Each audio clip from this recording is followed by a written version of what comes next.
Back here on 757 Saturday Sports Talk on CoVA Sports TV. Like, share, and subscribe to our YouTube channel. And we're all over the web, Facebook, IG, everywhere, VirginiaPreps.com, and so much more. We are delighted to be joined by a special guest, not just the guy that I was dealing with wrestling last week, but he knows plenty of wrestling stories, basketball stories, having to share an office with this guy. He is in his second season at the helm of the Smithfield Packers as the head football coach. Tracey Parker, so kind to join us. Coach, how you been? Can you believe Ed dragged me out to wrestling last week? Unbelievable, right? Well, that sounds like Ed. How are you guys doing, by the way? But that sounds like Ed. We're doing well. He didn't drag you anything crazy in his day, did he, at Nansemond River?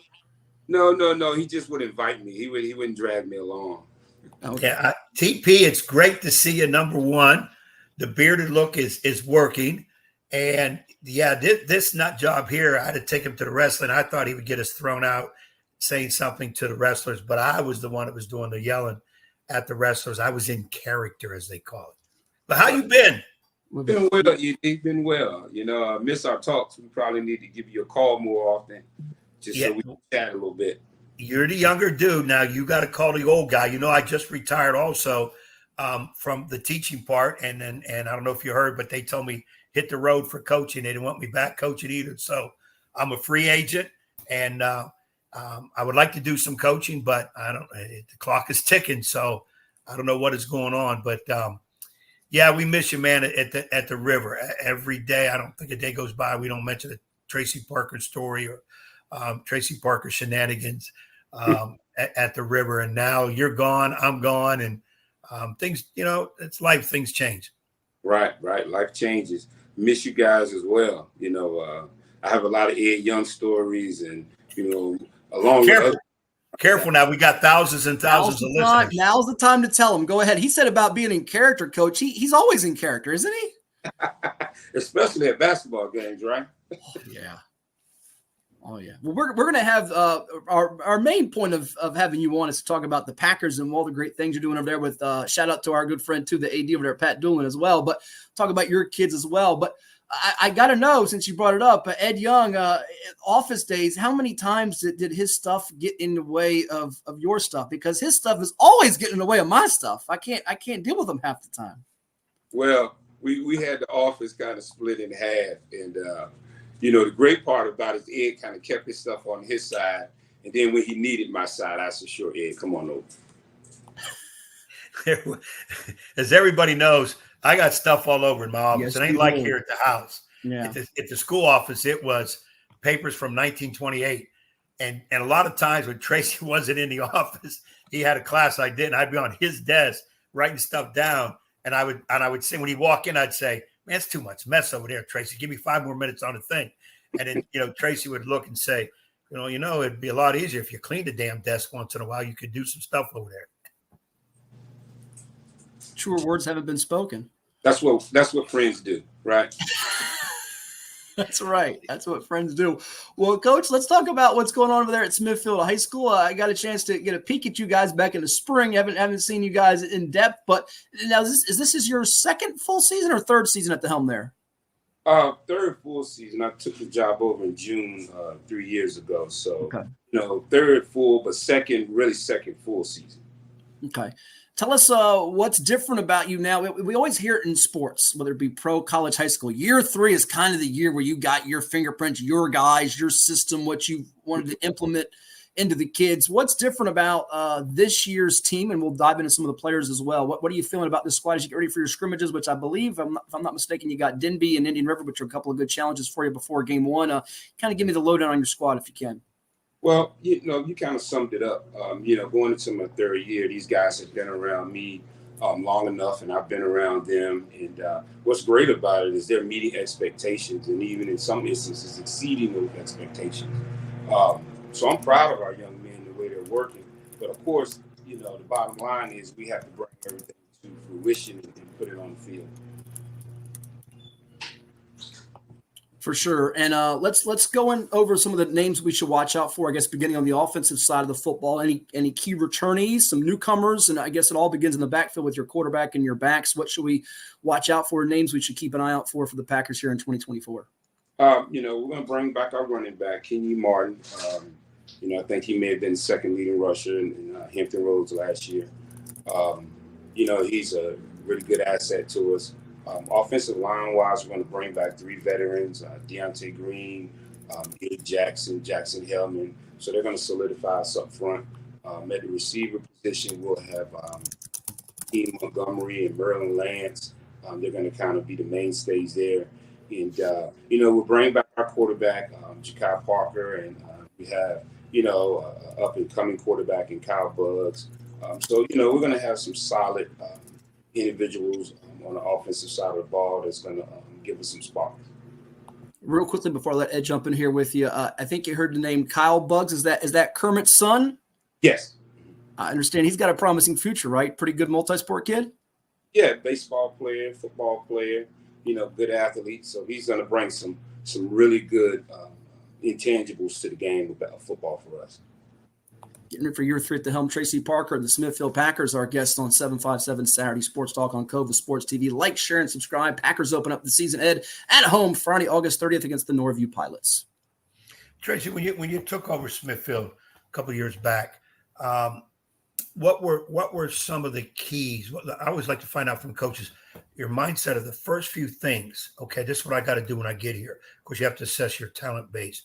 A couple of things, and then go from that to, are you there right now and ready to go into another gear, or you're still fine-tuning it?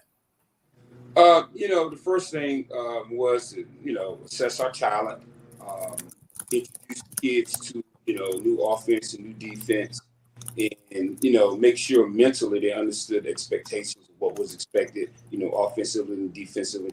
And then, get in that weight room, get bigger, get faster, get stronger. I think our kids have really moved in the right direction. We've gotten mentally more in tune to what we're doing. We've gotten stronger in the weight room. So, I'm proud. Like I said earlier, these kids are moving in the right direction. We just have to continue to do it and improve it on the field. Now, let's assess your squad in terms of a couple things which overall you're trying to do on offense. I know a lot of football guys don't want to give out too much what they're doing. We just had a Cox High School coach on. He talked about his triple option, which not many people run. And I, of course, needed to know what's the fine-tuning of that.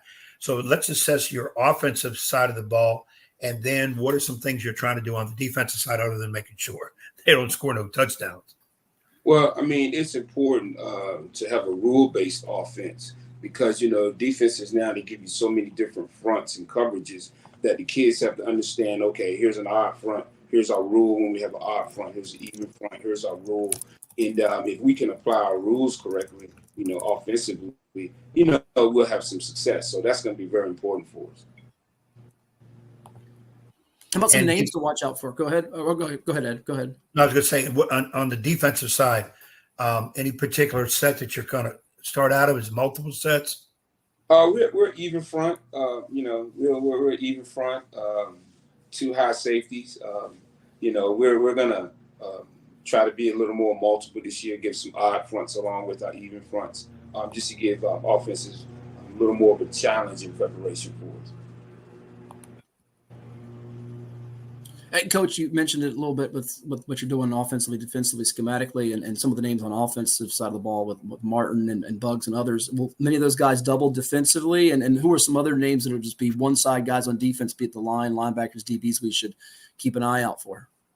Right. Well, we try not to, have our kids go both ways.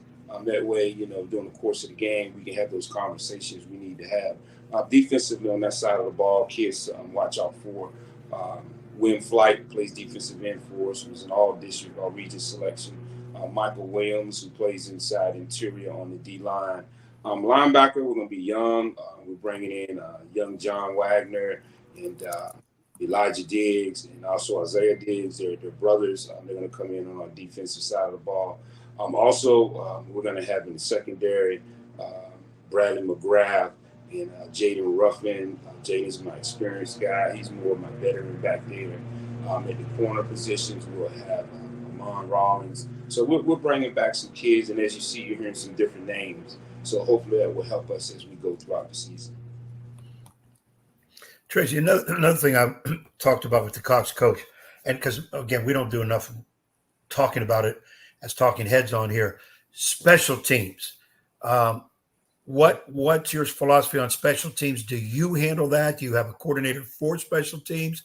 And like Tyler said at Cox, we know, Coach, it's 1/3 of the game. We have to be good at it. Your assessment on your special teams? Hey, he hit it on the head. It's 33.3% of the game. So we do have a coach, Sherman Savage. He's in charge of our special teams. Our kicker, he plays soccer as well. So, he has to get back in the groove of football because, he normally plays soccer all year. He's a specialist. He's very important to us. Great kicker, great punter. So we're going to spend some time on that, definitely. If it's 33%, then we need to spend 33% of our practice time in special teams. And along those lines, now you mentioned something earlier. Cox plays a lot of guys, and I'm using Cox because we had him earlier. They play a lot of their guys multiple position in terms of offense, defense, and special teams, though they try to rest people on special teams. And you made the comment, like I would if I was coaching football. I want to rest guys, especially my main guys, because I need them. But on the other hand, they're your better athletes. You got to have them on the field. But I always think football, you're playing a whole game in football. It'd be crazy. Do you use a lot of your main guys, so to speak, on special teams, or you try to rest them at that time? Well, we try to rest them. They're plug-in guys for us on special teams because we have special team starters. We have, we treat special teams just like offense and defense. We have starters. So those guys are the starters, and they're kind of, the guys that may be starting on offense and defense are plug-in guys. They go in, as plug-ins if an injury or something happens during the course of the game. So we try not to play them as much, but they do play. Now, what about, let's look at schedule. Usually Bay River's teams are kind of chasing Lafayette. Warrior Hill came in there last year. I felt you guys, you were still young, but I thought a lot of times during the year I was picking you because I thought, Tracey's putting in what he's going. They're going to surprise some people. Some people take them lightly. How do you assess the Bay Rivers this year in terms of, obviously, you want to win it all, but how do you assess it? And of course, where you think you'll be fitting in? Fundamentally sound league. Bay River teams do what they do. We're a heavy wing T team, and those guys are really good at running the wing T. It's going to always be competitive. The good thing is, you see the offense one week, you'll see it again the next week. So you have an opportunity, to get better at defensively, against wing T teams that you see so often. I would say again, Lafayette, they're on top until someone dethrones them, and we're aiming to get to the top. So, just like us and everyone else, you're aiming to get to the top, but again, you got to take it one game at a time, improve every week, make little changes, whether it's personnel or schematically. And, good league, tough league, smart league, good athletes.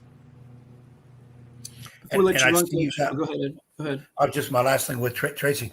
I see you got, was it Norview, Churchland at home as opener-ups? That's two tough ones, but you got them at home. Two good ones, probably to assess where you're really at going into Bay Rivers.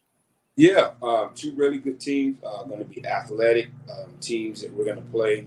I probably should have put a wing T team in there somewhere, but very good challenges to open the season and should have us prepared for our regular season in the Bay Rivers.